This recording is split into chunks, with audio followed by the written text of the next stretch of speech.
تشریف لائے ہیں، میں دل کی گہرائیوں سے ان کا خیر مقدم کرتا ہوں، اور کافی عرصے کے بعد براہ راست ہماری میٹنگ ہوئی ہے۔ جو صورتحال میاں صاحب نے بیان کی ہے اور اس وقت جو منی بجٹ پیش کیا جا رہا ہے، جس سے کہ مہنگائی کا ایک نیا طوفان اٹھ کھڑا ہوگا، تعجب کی بات یہ ہے کہ جس حکومت کو اپنے عام غریب آدمی کا احساس نہیں اور بین الاقوامی اداروں کو اور ان کا مفاد ان کو عزیز ہے، ان کے مطالبات، ان کے دباؤ پر قانون سازی کی جا رہی ہے، تو ایسی صورتحال میں 23 مارچ کا لانگ مارچ اور بھی زیادہ ناگزیر ہو گیا ہے، اور اس مہنگائی مارچ میں پوری قوم شریک ہوگی، اسلام آباد کی طرف آئیں گے، اور ہم یہ سمجھتے ہیں کہ آج عوام براہ راست اپنے حق کی جنگ لڑے گی۔ پی ڈی ایم اس کی قیادت کرتے ہوئے ان کی آواز بنے گی، تمام سیاسی جماعتیں ایک پلیٹ فارم پر ہوں گی، اور انشاءاللہ العزیز یہ پاکستان کی تاریخ کا بڑا ایک انقلابی قدم ہوگا جو 23 مارچ کو پورے ملک کی سطح پر اٹھایا جائے گا۔ اس کے ساتھ ہی میں ایک دوسری بات بھی عرض کرنا چاہتا ہوں۔ جناب میاں نواز شریف صاحب کی حکومت میں موٹر ویز کا جال بچھایا گیا، بجلی کی پیداوار میں بہت زیادہ اضافہ کیا گیا۔ چائنا جو ہمارا بڑا گہرا دوست روز اول سے چلا آ رہا تھا، اس کی دوستی ایک اقتصادی دوستی میں تبدیل ہوئی، اور خدا کر کے سی پیک کا مغربی روٹ ڈیرہ اسماعیل خان تک مکمل ہوا ہے۔ ہم بند کمروں میں افتتاح کے قائل نہیں ہیں، اور نہیں ایسا پروجیکٹ کہ جس کو اس موجودہ حکومت نے تباہ کیا ہے، اور اتنے بڑا پیسہ جو چین پاکستان میں انویسٹ کر رہا تھا، اس کو جس طرح جمود کی طرف دھکیلا ہے، ہم ان کو اس پروجیکٹ کے کسی حصے کے افتتاح کرنے کا حقدار نہیں سمجھتے۔ ہم اعلان کرتے ہیں کہ 5 فروری کو جس وقت یہاں پر اسلام آباد میں کشمیریوں کے ساتھ یکجہتی کا مظاہرہ ہوگا، اس کے فوراً بعد ہم عوامی ریلی کے ذریعے سے ہکلا سے ڈیرہ اسماعیل خان تک ریلی لے کے جائیں گے، اور اس خطے میں جتنے اضلاع آتے ہیں، جتنے انٹرچینج آتے ہیں، وہاں کے لوگوں سے ہم اپیل کریں گے کہ وہ موٹر وے پہ آئیں اور اپنے ہی ہاتھوں سے اس بہت بڑے پروجیکٹ کا خود افتتاح کریں۔ انشاءاللہ ایک عوامی ریلی ہوگی جو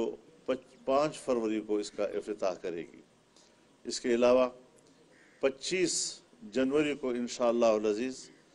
پی ڈی ایم کا سربراہی اجلاس ہوگا، جس میں 23 مارچ اور 5 فروری اس حوالے سے جو انتظامی معاملات ہیں اس پر ایک نظر ڈالی جائے گی، اور اس میں اگر جو بھی مشاورت کے ذریعے سے کچھ چیزیں طے ہوں گی وہ آپ کے سامنے لائی جائیں گی۔ لیکن ساتھ ساتھ ہم اس بات پر بھی غور کر رہے ہیں کہ اس حکومت کو فوری طور پر رخصت کرنے کے کیا کیا آپشنز ہو سکتے ہیں۔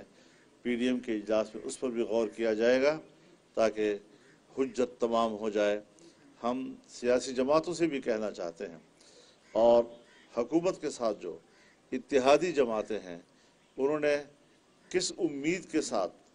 اس حکومت کے ساتھ اتحاد کیا تھا حکومت بنانے میں، لیکن انہیں اعتراف کر لینا چاہیے کہ وہ اتحاد قوم کے فائدے میں ثابت نہیں ہوا۔ ہم ان کو بھی اپیل کرتے ہیں کہ وہ اب ملک کی مفاد کے لیے سوچیں، غریب آدمی کے لیے سوچیں، ملک کو بچانے کے لیے سوچیں، ورنہ یہ جو اس وقت منی بجٹ کی صورت میں ہو رہا ہے اور یا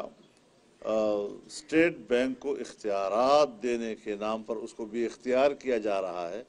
اور IMF سے اس کو وابستہ کیا جا رہا ہے، تو یہ تو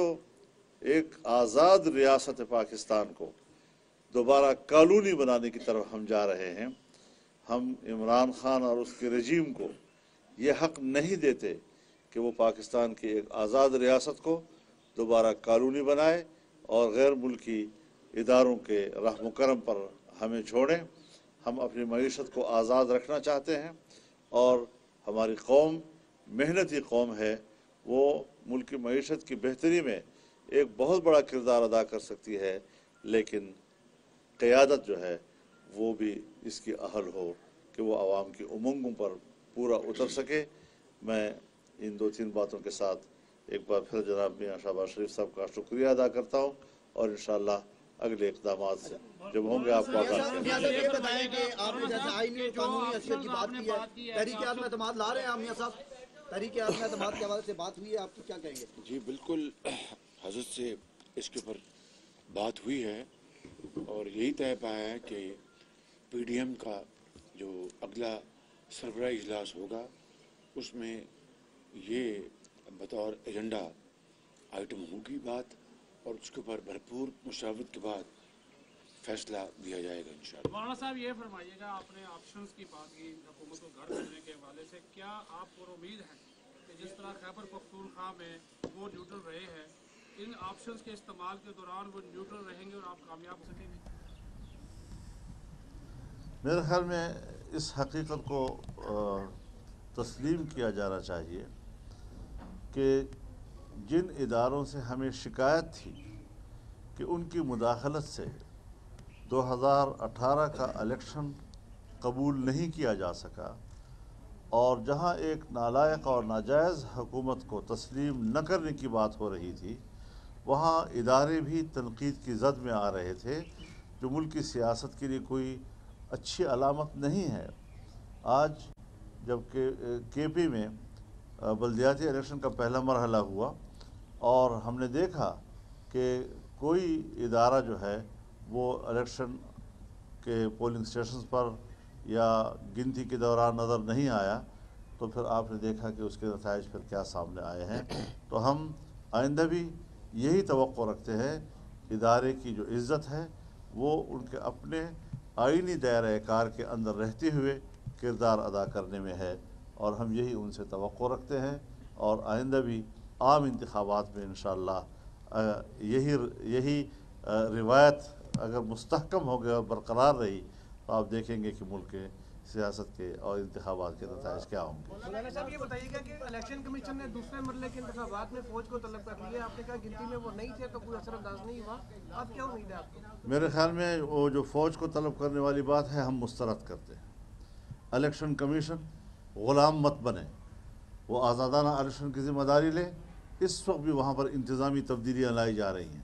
ڈپٹی کمشنرز کو تبدیل کیا جا رہا ہے، پریزائڈنگ آفیسر کو تبدیل کیا جا رہا ہے، نئے لوگوں کو ایمرجنسی میں تعینات کیا جا رہا ہے، اور تحصیل لیول پر اسسٹنٹ کمشنرز کو، پولیس کے افسران کو، یہ سارا